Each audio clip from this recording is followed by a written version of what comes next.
আমি 22 সালে ওখানে এসেছিলাম। বিশাল বড় এক মাঠ আছে, ওই মাঠে আমাকে নিয়ে আসছিলেন এবং পাশে একটা বিশাল বড় একটা পার্ক আছে না নাই?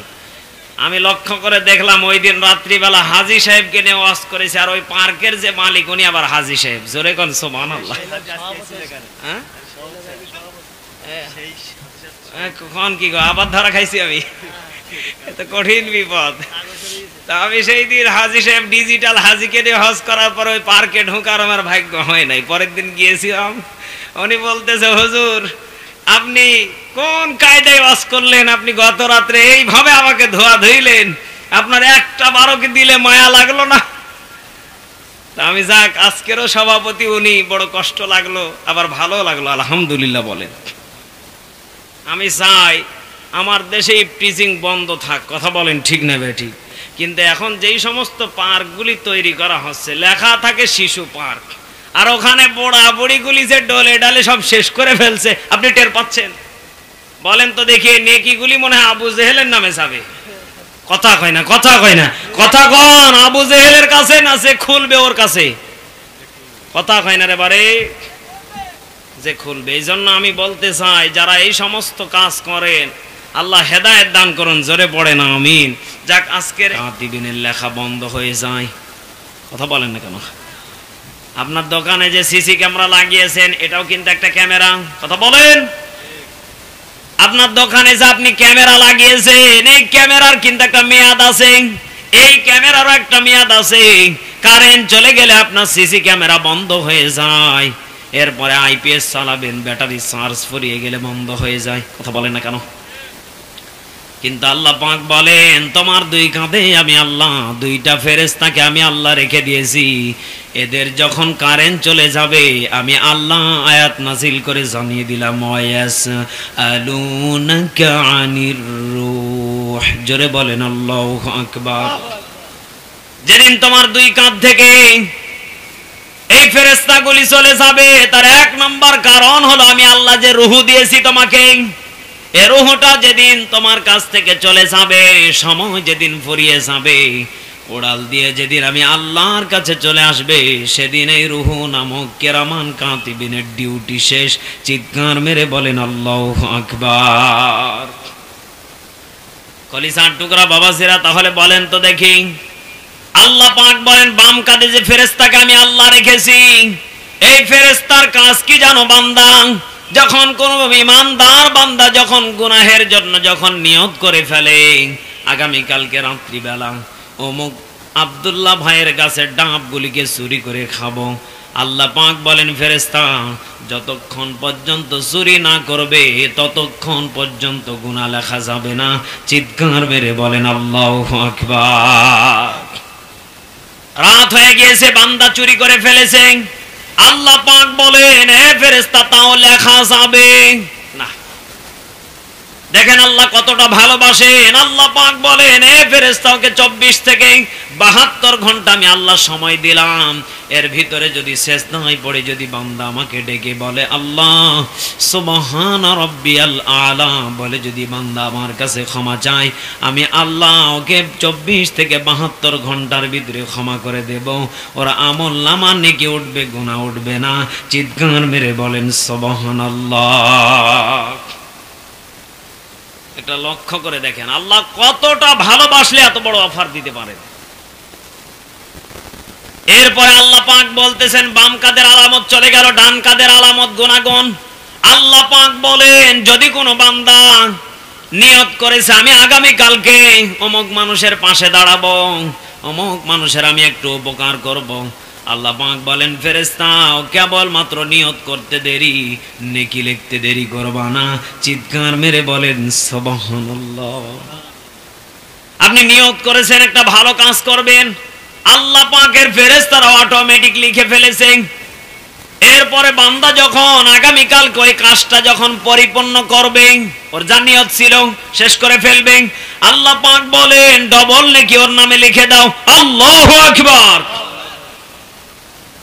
আল্লাহ পাক বলেন তাহলে আমি আল্লাহ মুমিন মুত্তাকিনদের জন্য কত বড় সুযোগ সুবিধা আমি আল্লাহ রেখে দিয়েছি। বান্দা নিয়ত করতে দেরি, ওর জন্য নেকি লিখতে দেরি নাই। জবান খুলে সাতক্ষীরার মুসলমান বলেন তো দেখি, আজকে আমরা তওবা করে বাড়িতে যাব, আল্লাহ ভালো কাজের নিয়ত করব, কারণ এই দুনিয়া হলো ছোট্ট জায়গা। আপনি যদি আজকেই মারা যান, রাত্রি পার হবে না, সকালবেলা বাঁশ কাঠ কেটে রেডি, কাফনের কাপড় কেটে রেডি করে কবরে আপনাকে শোয়া দিবে। আপনার বিবিও যাবে না, ছেলেও যাবে না, আব্বাও যাবে না, মাও যাবে না, ফ্যামিলির কেউ যাবে না। আধার কবরে একা একা থাকা লাগবে। চিল্লা বলেন ঠিক না ব্যাঠি? এই জন্য কলিজার টুকরা বাবাসিরা, সাহাবায়ে কেরাম চোখের পানিগুলি ফেলে টাস টাস করে কান্না করতেছিলেন। মনে আছে বয়ান? মনে আছে? সাহাবায়ে কেরাম আয়াতের আশ্চর্যমূলক কথা শুনে এক জাররা পরিমাণও যদি গুনাহ করে থাকি আল্লাহ ধরে ফেলবেন। সাহাবায়ে কেরাম কান্না করতেছেন। খলিফাতুল মুসলিমিন বলতেছেন, কি ব্যাপার, কান্না করো কেন? সাহাবায়ে কেরাম বলতেছেন, খলিফাতুল মুসলিমিন, কোরআনুল কারীমের ভিতরে সব থেকে দয়াবান কোন কি আয়াত আছে? আল্লাহু আকবার বলেন।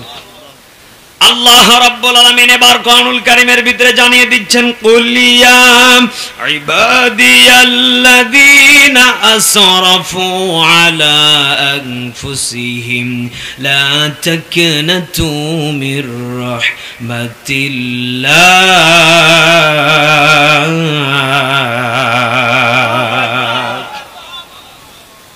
আল্লাহর কোরআনুল কারীম এবার সাক্ষী দিচ্ছেন, জানিয়ে দিচ্ছেন, হে আমার বান্দা বান্দিরা, এ আমার সাহাবায়ে কেরাম, তোমরা জেনে রেখে দাও, শুনে রেখে দাও, তোমরা অনেকে নফসের প্রতি জুলুম করেছো। যেমন আজকে আমি নিজে নফসের প্রতি জুলুমকারী। 400 কিলোমিটার জার্নি করে আসলাম, একটা গিলাস কিন্তু পানি খাওয়ার সুযোগ নেই কোন রকম ভাবে। তাড়াহুড়ো করে স্টেজে উঠে গেলাম। সারাটা দিনের ভিতরে একটা বার সকাল 10টার দিকে খানা খেয়েছি, এখনো পর্যন্ত পেটের ভিতরে কিচ্ছু যায় না। আপনি টের পাচ্ছেন?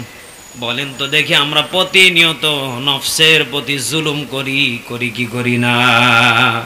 আল্লাহ পাক বলেন, তোমরা যতই জুলুম করো না কেন, আমি আল্লাহ রাব্বুল আলামিন জানিয়ে দিলাম, যদি তোমরা নফসের প্রতি জুলুম করার পরও যদি তোমরা আমাকে রব বলে স্বীকৃতি দাও, আমি রবের পথে যদি তোমরা টিকে থাকতে পারো, লা তাকনাতু মির রাহমাতিল্লাহ, চিন্তার কোনো কারণ নাই, ভয়ের কোনো কারণ নাই। লা তাহজান ইন্নাল্লাহা মা'ানা, চিন্তা নেই, টেনশন নেই, আমি আল্লাহ তোমাদের সাথে আছি স্বয়ং। চিৎকার মেরে বলেন আল্লাহু আকবার।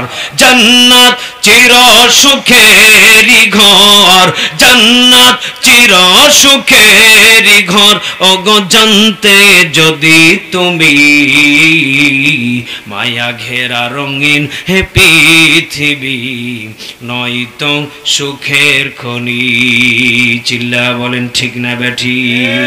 জান্নাতে পাবে তুমি, হো রহ গেল মান যা চাবে, জান্নাতের সব নেয়ামত তোমায় স্বাগতম জানাবে। শর্ত একটাই, তোমাকে দিতে হবে কুরবানি। শর্ত একটাই, তোমাকে দিতে হবে কুরবানি। করতে পারো তুমি যদি, করতে পারো তুমি যদি এক আল্লাহর গোলামি, মায়া ঘেরা রঙিন হে পৃথিবী, নয়তো সুখের খনি। চিল্লা বলেন ঠিক না বেঠি? কলিজার টুকরা বাবাজিরা, তাহলে মায়া ঘেরা পৃথিবী আপনার আমার জন্য কারোর জন্য আপন? বলেন বলেন না। আল্লাহ পাক বলেন, এ মায়া ঘেরা পৃথিবী কারোর জন্য আপন না। এজন্য কলিজার টুকরা বাবাজিরা, বলেন তো দেখি, অন্ধকার কবরে যখন একাই চলে যাওয়া লাগবে, মানুষের প্রতি জুলুম বন্ধ করার দরকার আছে না নেই? হারাম বন্ধ করার দরকার আছে না নেই?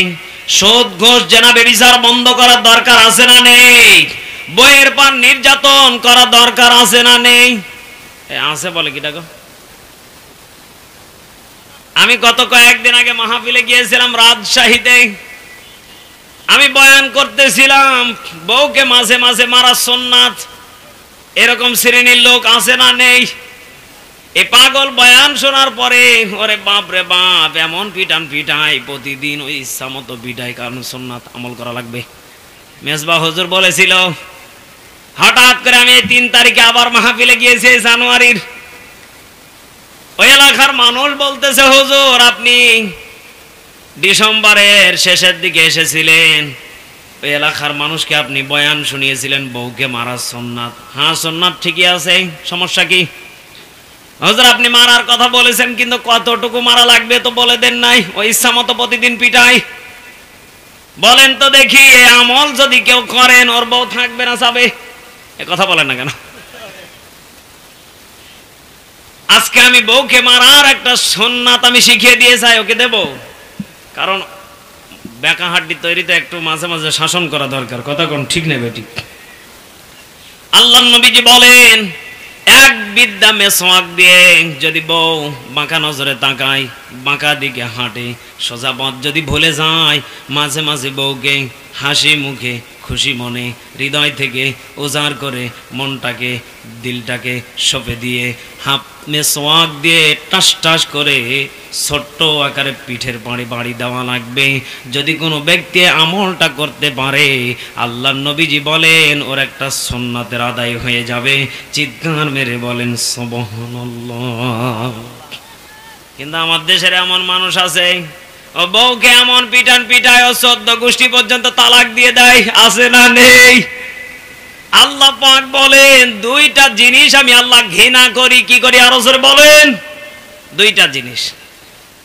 1 নাম্বার, আপনাদের এলাকাতে যদি আপনি 180 মাইল বেগে যদি আইন চালু করে দেখেন, আপনি দেখবেন অধিকাংশ মানুষ বউকে পিটাতে পিটাতে আব্বা ডাকিয়ে ফেলে। কথা বলেন না কেন? আল্লাহ পাক বলেন, যারা বউকে আব্বা ডাকায়, যারা বউকে স্বামী বাদ দিয়ে আব্বা ডাকায়, বউকে যারা তালাকের কথা বলে, আল্লাহ পাক বলেন আমার আরশে আজিম পর্যন্ত কেঁপে ওঠে। জোরে কর নাউজুবিল্লাহ। এলাকাতে মনে হয় এমন শ্রেণীর ব্যক্তি নেই। আছে? আছে? হ্যাঁ, বউ মারেন না? আলহামদুলিল্লাহ বলেন। যাক, সাতক্ষীরাতে এসে পাওয়া গেল যে আপনারা বউ মারেন না, কিন্তু আপনাদের সাতক্ষীরাতে একটা বউ বাজার আছে, এটা কি জানেন? আছে না?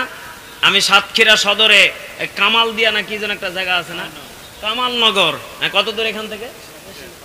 হ্যাঁ, আমি 22 সালে ওখানে এসেছিলাম। বিশাল বড় এক মাঠ আছে, ওই মাঠে আমাকে নিয়ে আসছিলেন, এবং পাশে একটা বিশাল বড় একটা পার্ক আছে। আছে না নাই? আমি লক্ষ্য করে দেখলাম ওই দিন রাত্রিবেলা হাজী সাহেবকে নিয়ে ওয়াজ করেছে, আর ওই পার্কের যে মালিক উনি আবার হাজী সাহেব। জোরে কোন সুবহানাল্লাহ। হ্যাঁ, কখন কি গো, আবার ধরা খাইছি আমি, এত কঠিন বিপদ। তা আমি সেই দিন হাজী সাহেব ডিজিটাল হাজীকে নিয়ে হজ করার পর ওই পার্কে ঢোকার আমার ভাগ্য হয় নাই। পরের দিন গিয়েছিলাম, উনি বলতেছে, হুজুর আপনি কোন কায়দায় ওয়াজ করলেন? আপনি গত রাত্রে এইভাবে আমাকে ধোয়া ধুইলেন, আপনার একটা বারোকে দিলে মায়া লাগলো না? তা আমি যাক, আজকেরও সভাপতি উনি, বড় কষ্ট লাগলো আবার ভালো লাগলো, আলহামদুলিল্লাহ বলেন। আমি চাই আমার দেশে টিচিং বন্ধ থাক। কথা বলেন ঠিক না বেটি? কিন্তু এখন যেই সমস্ত পার্কগুলি তৈরি করা হচ্ছে, লেখা থাকে শিশু পার্ক, আর ওখানে বুড়া বুড়িগুলি যে ডলে ডালে সব শেষ করে ফেলছে, আপনি টের পাচ্ছেন? বলেন তো দেখি, নেকিগুলি মনে হয় আবু জেহেলের নামে যাবে।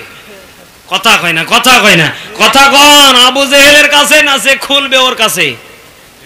কথা কয় না রে বারে, যে খুলবে। এই জন্য আমি বলতে চাই, যারা এই সমস্ত কাজ করেন আল্লাহ হেদায়েত দান করুন। জোরে পড়ে না আমিন। যাক, আজকের এই কামালনগরের আমি ওই মাহফিলের কথা মনে পড়ে গেল, এবং সভা